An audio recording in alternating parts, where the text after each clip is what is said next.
What's happening? Happy Friday to all of you. Thanks for joining me as always. Everything Pat's, a New England Patriots podcast with you. You know, some people, some fans, some critics, pundits, analysts, some people did not love the idea of the Patriots drafting TreVeyon Henderson at 38. And I totally understand, because when the Patriots first drafted Henderson near the top of the second round, I had my questions. I did not want the Patriots to spend a top 50 pick on running back. I thought there were other players they could have drafted. I thought they could have looked at other needs. So I understand the hesitancy, the positional value, the fact that you have Stevenson and Gibson. I understand that some people don't love the idea, even a week after the draft. Some don't love the idea that Henderson was the pick at 38. But if you've been following along with this podcast and the Locked On podcast, when the Patriots were able to draft Kyle Williams and also had their choice between Williams and Jalen Noel at 69, I felt better about drafting Henderson at 38, because if you flip-flopped them and you had Henderson or a running back at 69 and Williams or Jalen Noel at 38, I would not have had much of an issue with that. So as soon as Kyle Williams was picked, I felt better about picking Henderson at 38 because of how the draft unfolded, which is why during the draft I have my initial opinion and I go through those feelings. But as I said on Friday night, last Friday night, a week ago, after rounds 2 and 3, especially after the Henderson pick at 38, I said, let's see what happens at 69, because if the Patriots can loop back around and get a receiver, I would feel much better about this pick. And that's exactly what happened. But let's get me out of the way. And let's get your opinion out of the way for a minute. Let's go to Mike Sando of The Athletic. Sando does a great job, has tons of sources, talks to a bunch of people across the league before the draft, after the draft. And Mike Sando had a column over the last day or two, and he asked about each and every draft class. He got quotes from people inside the NFL. And here's what an executive asked to Sando when they were talking about the Patriots class and they were talking about TreVeyon Henderson. Quote, have you seen clips of that back pass blocking? He stones them. And then the executive said the following: there are coaches who liked TreVeyon Henderson better than the Boise State guy. Of course, he's talking about Ashton Jeanty. And so this executive in the NFL says there were coaches in the league who liked Henderson better than Jeanty because of Henderson's pass blocking and pass receiving ability. Don't shoot the messenger. Don't shoot the messenger. I'm letting you know what Mike Sando wrote this week. An NFL executive told Sando there were coaches that liked Henderson better than Jeanty. And all the talk about Jeanty leading into the draft, of course, we know he was seen as one of the best players in the draft. You could argue he was the third blue chip prospect behind Hunter and Carter. Now, I will say, this executive says, quote, there are coaches. Doesn't mean all coaches felt that way. Of course, not all coaches felt that way. This was not a universal opinion throughout the NFL that Henderson was a better back than Jeanty. That'd be insane to try to present that to you. I'm not framing it in that way. I'm telling you precisely what the executive said. He said there are coaches who like Henderson more than they like Jeanty. There are also people who believe the earth is flat. Not all people, but there are people who believe the earth is flat. I have no idea how many coaches, executives in the NFL would agree with this idea that Ashton Jeanty would be behind TreVeyon Henderson. I would have to imagine, and this is me assuming, I would have to imagine that the majority of the league had Jeanty ahead of Henderson, maybe even the vast majority of the league. But when we talk about the absolute ceiling, the perfect scenario for a player, I would have to think that that's what these coaches were talking about. Henderson could end up being better than Jeanty if everything fell together perfectly for him. Perfect world scenario, his absolute tippity-top ceiling maybe he edges Jeanty. Maybe that's what those coaches were talking about. Maybe they were just hardo coaches who put a little bit more emphasis on pass blocking than other coaches. Maybe other coaches aren't too worried about Jeanty's pass blocking, and they say, we're not drafting him for pass blocking. He'll figure it out. We'll coach him up. He'll get better there. But this would be the absolute ceiling, perfect world scenario for Henderson. Now, if you ask me, I would disagree with these coaches that Henderson is better than Jeanty. I believe Ashton Jeanty is a better football player. I believe he's got a higher ceiling than Henderson does.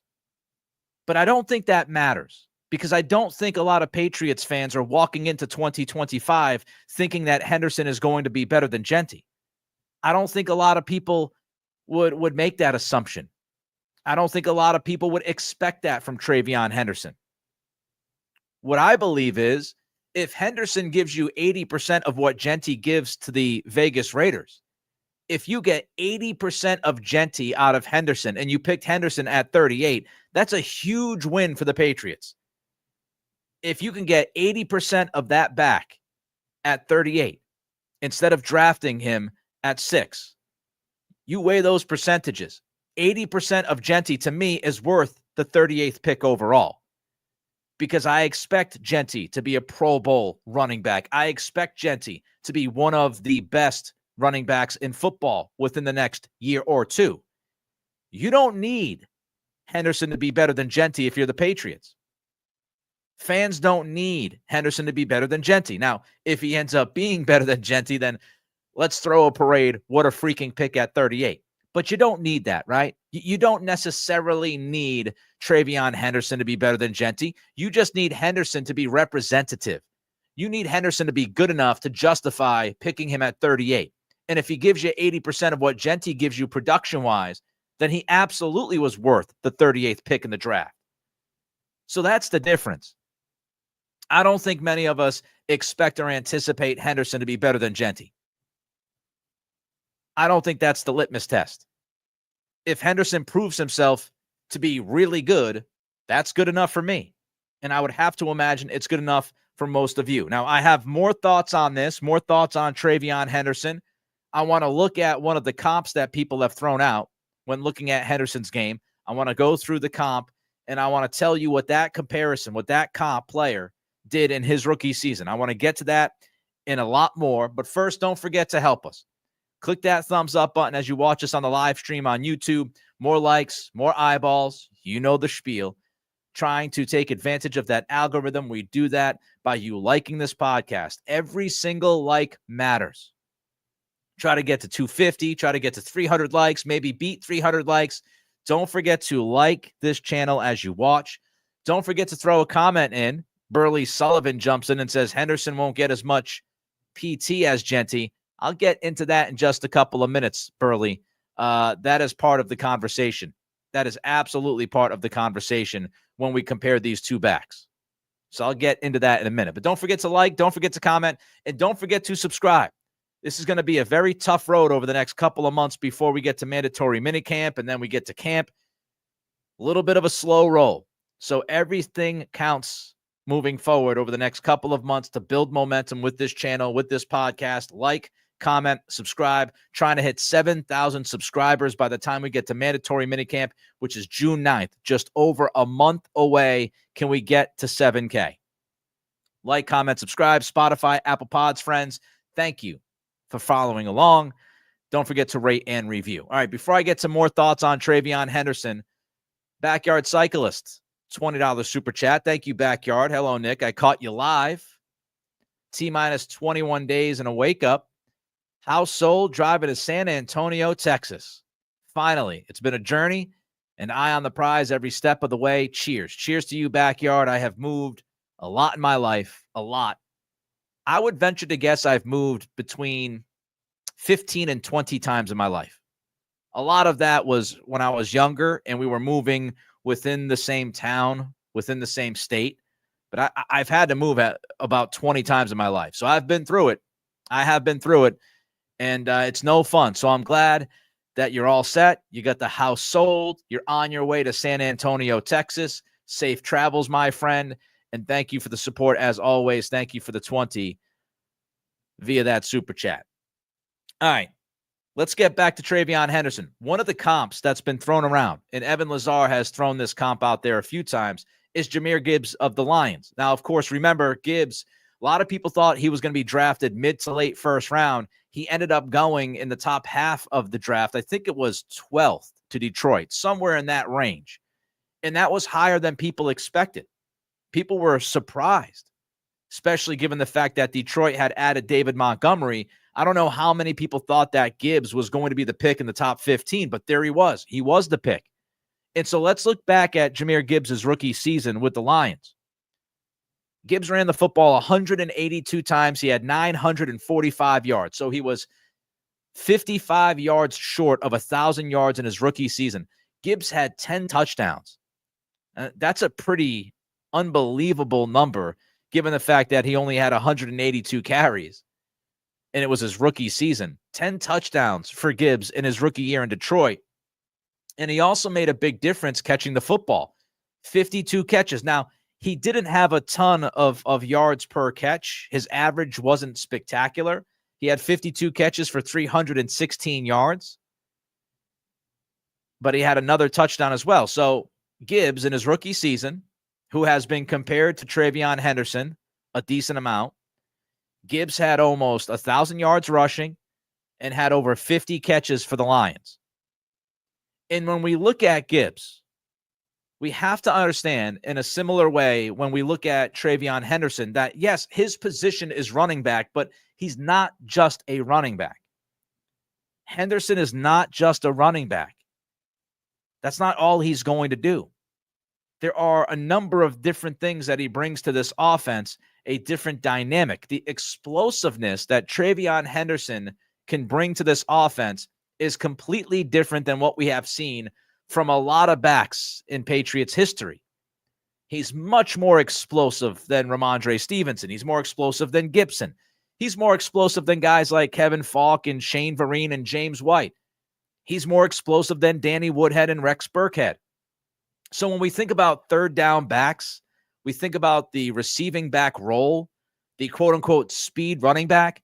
TreVeyon Henderson is one of the most explosive players that this team has had in a number of years. And you could even wrap into that conversation wide receiver, tight end. That's how explosive Henderson is. He's a receiving threat. He's a home run threat. And he is one of the most dynamic players that has been drafted by this team in quite a while. Now, we hope that he fulfills that potential on the field. I'm just telling you his traits. This is one of the most explosive players that we will have the enjoyment of watching in quite a while wearing a Patriots uniform. That's how explosive this cat is. That's the home run ability. However, Jahmyr Gibbs has home run ability. Jahmyr Gibbs has explosiveness. But the difference between Gibbs and Henderson, Gibbs in his rookie season had a better offensive line. Detroit had one of the best offensive lines in football. They still have one of the better offensive lines in football. So you start there. Jahmyr Gibbs had a better offensive line than TreVeyon Henderson is going to have in 2025. I don't think there's much doubt about that. The Patriots have upgraded on the offensive line, but they are not going to be the same kind of offensive line that Detroit is. Detroit has just a bunch of picks that they've invested in that offensive line. They have a number of top-notch, top-tier offensive linemen. That obviously helps. Look at Saquon Barkley. His time from the Giants to the Eagles. Saquon Barkley, nobody would doubt Saquon Barkley's home run ability, his explosiveness, but Saquon Barkley was even better. He was even better in Philly than he was in New York, and that's because if you look at the Eagles' offensive line, those guys doing work.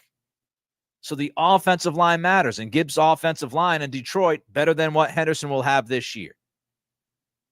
Jahmyr Gibbs also had better wide receivers in Detroit than what Henderson will have here. Diggs, if you're talking 3-4 years ago, you might have that argument, but not in current day, not in 2025. So Gibbs had a better offensive line. He had better wide receivers. Did he have a better offensive coordinator? Now, that's a fascinating conversation. Ben Johnson, everybody loves Ben Johnson.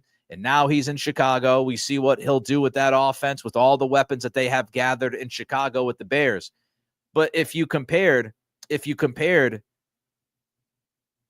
Josh McDaniels to Ben Johnson, I think it's a pretty close comparison. I know everybody loves Ben Johnson right now in the moment because of what he did with the Lions, but Josh McDaniels is one of the most respected OCs in the game. So if you want to lean towards one guy, you could lean towards one guy, but I don't think it's a significant gap between play callers. Now, I want to get back to the idea of touches, right? The thought process. I think it was Burley who said that Henderson's not going to get as much playing time as Jeanty. I would agree with that. I would have to imagine that Jeanty is going to be used an awful lot in Vegas. When you draft a running back at 6 overall, you're going to use that dude a ton. And I think when you look at Henderson, and we've talked about this a little bit, when you look at Henderson, you're talking about a back who's likely going to have 12 to 15 touches. 15 is probably on the high side. Now, we'll have to see how all of this unfolds in the running back room. Does Antonio Gibson stick with the team? Is he let go at some point? How much do they decide to give the football to Ramondre? Another question is, how much shotgun will they deploy? Drake May, very comfortable in shotgun formation. He did pretty much all of that at North Carolina, almost exclusively a shotgun quarterback. Now, he mixed in some under center snaps last year with Alex Van Pelt. But if the Patriots are going to go back and they're going to say, hey, look, May is much more comfortable in the shotgun, we're going to run more shotgun than we did last season, then TreVeyon Henderson is a better fit in the shotgun than Ramondre Stevenson is. So how much will the offense change? If you're rolling out the shotgun formation a heck of a lot more in 25 than you did in 24, then guess what? Stevenson's not going to get as many snaps as he did in 24, in 25. But you do have to imagine that Jeanty is going to get more snaps. That's just, it seems like the obvious point. But Henderson can still make the most of his snaps because he's that kind of back. You don't need to give backs like Gibbs and Henderson, you don't need to give those guys 25 touches. All it takes is one. All it takes is one touch to turn a screen pass into a 65-yard house call. And that's what Henderson can do. So I do think Jeanty will get plenty of more opportunity, given where he was drafted and the situation that is in Vegas, than Henderson will get here in New England. But I still think even with those touches being less than Jeanty, Henderson will have the opportunity to do some absolute damage to defenses. And that's really the takeaway here. Whether he's going to be better than Jeanty, worse than Jeanty, the same as Jeanty, all that stuff, the takeaway is this. He's dynamic, he's explosive, and with Josh McDaniels' scheme, Henderson's athleticism, traits, ability, you combine those two things, that's a headache for defenses. And this offense for the past few years just has not had enough headaches for the defense. TreVeyon Henderson doesn't have to be as good as Jeanty. Doesn't have to be better than Jeanty. He's just got to be TreVeyon Henderson.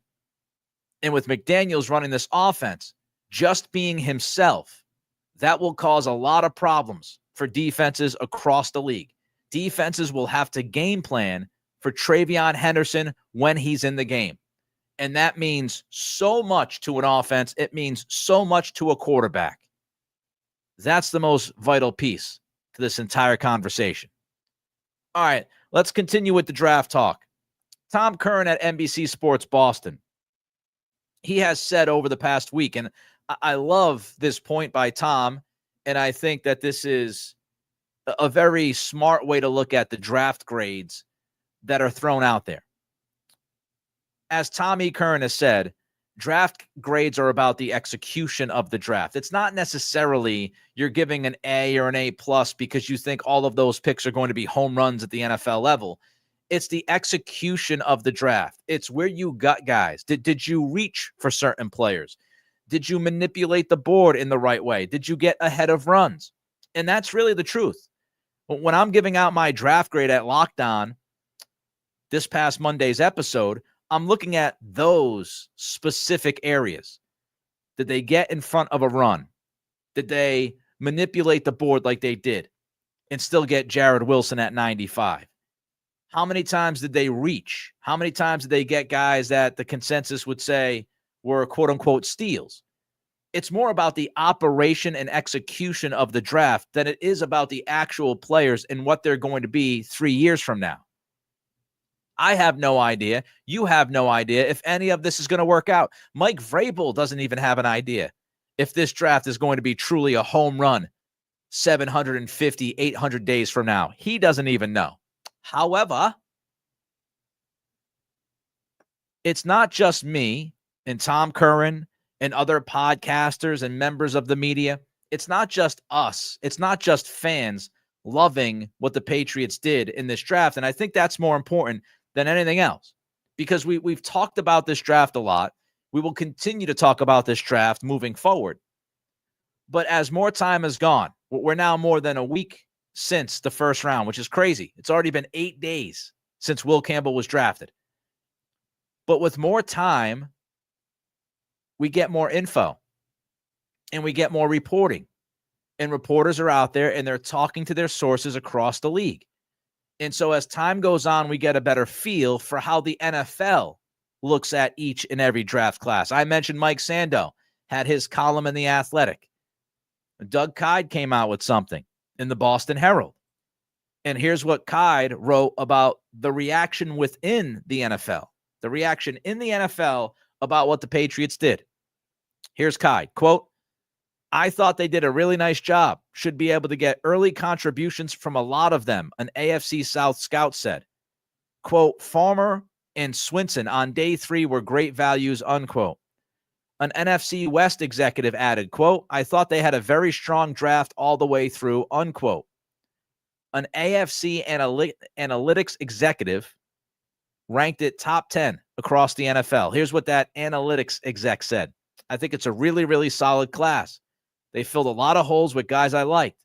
They did not add one single player that I was super high on or found amazing value in a certain pick, but I didn't dislike a single one of those first 6 picks, which is more than I can say for most teams in the league. Simply not bleeping up puts you ahead of half the league." I love that comment. Simply not bleeping up the draft makes you better than half the league right out of the gates. This matters. When people in the league are talking to these writers, it matters what they think about a team's draft class. Because as I said, heading into the draft, we could look at all of these mock drafts. We could listen to every single analyst and pundit that we can listen to. We can watch as much as we can watch on NFL Network, ESPN, and on the podcast on YouTube, like this one. We can look at the mock draft database and get an idea of what the consensus is. But none of us truly know what people in the league behind closed doors, we don't know what those people think about these players. And that's why you have somebody like Jalen Noel. If we had a poll before last Friday night when the second round started, and we asked, would you be okay if the Patriots drafted Jalen Noel at 38? I think most of us, including me, would say, yeah, I'd live with Jalen Noel at 38. I'd be okay with that pick. And then Jalen Noel, the night of the draft, gets picked 79th. So we have no idea. We truly have no idea how the league feels about these players until they get drafted. Braden Swinson falls to the 5th round. Nobody had Braden Swinson falling to the 5th round. So when people in the league talk about draft classes, it matters because people in the league have a much better feel as to where these guys were going to go, where they should have gone, how coaches feel about them, what executives are saying, the conversations they've had on the phone, all those different elements, all the behind the scenes elements that lead them to a better value of the player that's drafted. So when people in the league say something, it means a heck of a lot more, with all due respect, than Todd McShay or Mel Kiper or Daniel Jeremiah. So when people in the NFL are coming out saying that the Patriots had a really good draft, That matters. It matters much more than anything that's written at ESPN, because the NFL's value of each player is different than the pundit's value of each player. These guys understand. These men and women in the NFL, they have all the intel. They've had the conversations. They have the intel on how the draft broke down. What was their team thinking in the draft room in the second round, for example? When TreVeyon Henderson went 38, was everybody in that room going, that's a good pick? Or was the overall thought, wow, that's a reach. Can't believe they drafted TreVeyon Henderson at 38. And Kyle Williams goes 69th. What's the general reaction throughout the league to that pick? We don't know. These people talking to reporters like Doug Kyde, they know. They have the intel on how the draft broke down, the adjustments that were made by other teams, by their team. So this matters much more. And the fact that these sources, these executives, these scouts, the fact that they can go on record with anonymity, that means even more. Because when you have anonymity, you have freedom to speak and say whatever you want. There's no reason for these anonymous sources around the league to come out and say the Patriots did a good job drafting. There's no ulterior motive here. They're giving their actual honest opinion on what the Patriots did. They have the freedom to throw a team under the bus if they want. They have the freedom to be sunshine, roses, throwing bouquets at a certain organization. So when you have anonymous sources from within the league giving a thumbs up to the Patriots draft, that holds weight, because those people in the league are not going to go out of their way to say nice things about other teams just to say nice things about other teams. It's just not going to happen. It's like radio. I don't think I'd get a lot of people in the radio world to say nice things voluntarily about other radio people for whatever reason. I just don't see it in the NFL. I don't see an NFL analytics guy going to Doug Kyde and saying, oh, I thought the Patriots had a good draft, because he's trying to angle in some way. No, he's just saying, I thought they had a good draft. So when we look at this, because I think sometimes this like gets thrown out there that, oh, the local media, the local people, the homers of the media, blah, blah, blah, blah, blah, blah, blah. Of course, they loved the draft class. What else are they going to say? First of all, it goes year to year to year. It goes pick to pick to pick. I hated the Cole Strange pick with every fiber of my being. I really liked the Jalen Polk pick last year. Right, wrong, whatever. It's not one big monolith when we break down the draft. Not everybody is the same. But when you look at this draft, think of it this way. Local people loved the draft for the most part. National people loved the draft for the most part. People inside the game, people in the NFL are going on record saying that they thought the Patriots did a great job in this draft. So we're talking about almost universal agreement that the Patriots, their execution in this draft, again, execution, the execution in this draft was top-notch execution. Locally, nationally, people inside the game almost universally agree that the Patriots had a great weekend last weekend. And that, to me, means something. It's not just being thrown out there by somebody who has skin in the game, so to speak. It's universal, almost universal. Derek Irish, $5 super chat. I hear everyone talking about a position battle at center and left guard, but how much of a battle at right tackle? I don't think much, Derek. I think Morgan Moses is your guy. You could almost put that in Sharpie to me. Unless Moses gets banged up, you brought Morgan Moses in here to be your starting right tackle. Now, it would be great if Caden Wallace pushes Morgan Moses. And I think a lot of people have written off Caden Wallace because they just got frustrated that last year's draft class did not contribute immediately. I understand. But I'm not writing off Caden Wallace. Dude played right tackle at Penn State, Big Ten. And I know that he was a consensus reach. There's no doubt about that. But he snapped his fibula, I believe, and missed almost his entire rookie season.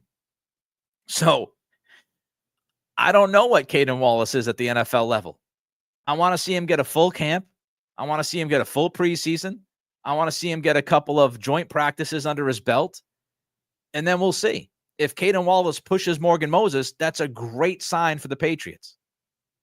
Because then you have your right tackle of the future. But I think Morgan Moses is the guy. He was signed to be the guy. I would be shocked, aside from any injury type deal, or Caden Wallace just comes out and is unbelievable in camp. I'd be very surprised if Morgan Moses is not your day one right tackle for the 2025 season. I would be very surprised. All right, it's a beautiful day out here in New England. If you're in New England, go out and enjoy the weather. Wherever you are, have a fantastic weekend. Don't forget to like, comment, and subscribe. Help us out trying to get to 7,000 subscribers by mandatory minicamp, which is June 9th. I will be back on Monday at 3 p.m. live right here on YouTube. Until then, be well, have fun. I appreciate you.